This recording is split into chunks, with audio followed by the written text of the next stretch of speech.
গণনা শেষেই ভারতীয় জনতা পার্টির প্রার্থী রেখা পাত্র যখন গণনা কেন্দ্র থেকে বেরিয়ে আসেন, তৃণমূল কর্মী সমর্থকরা তারা গো ব্যাক স্লোগান দিতে থাকে এবং তারা জয় বাংলা বলে গাড়ির সামনে বলতে থাকে। কেন্দ্রীয় বাহিনী পুলিশ রেখা পাত্রকে গণনা কেন্দ্র থেকে তার গাড়ি আটকাতে দেখে সাধারণ মানুষকে সরিয়ে দেন।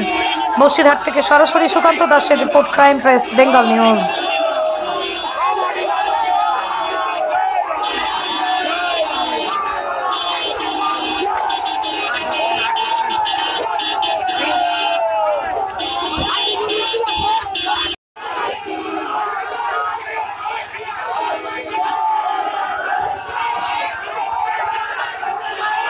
কখন আসবেন? 5 মিনিটেই আসবে।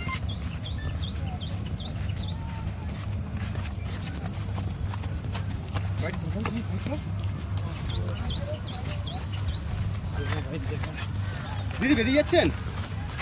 না, একটু আর্জেন্ট পড়ে গেছে, 5-10 মিনিট আবার বুঝছেন? মহানন্দ সরকার, আপনি যেখানেই থাকুন কন্ট্রোল রুমে আসুন। কি বুঝছেন?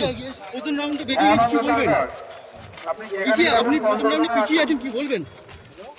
দেখুন, যার প্রথমে খারাপ হয় তার শেষ ভালো হয়। হ্যাঁ, তো শুরুতে খারাপ থাকলে শুরুতে পিছিয়ে আছি, শেষে এগিয়ে যাবো।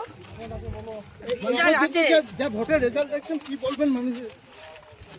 দেখুন, এখানে তো টিএমসি চুরি করেছেই, তবে বিশ্বাস আছে আমরা জিতছি। আবার কি BJP আসবেন? অবশ্যই 10-15 মিনিটে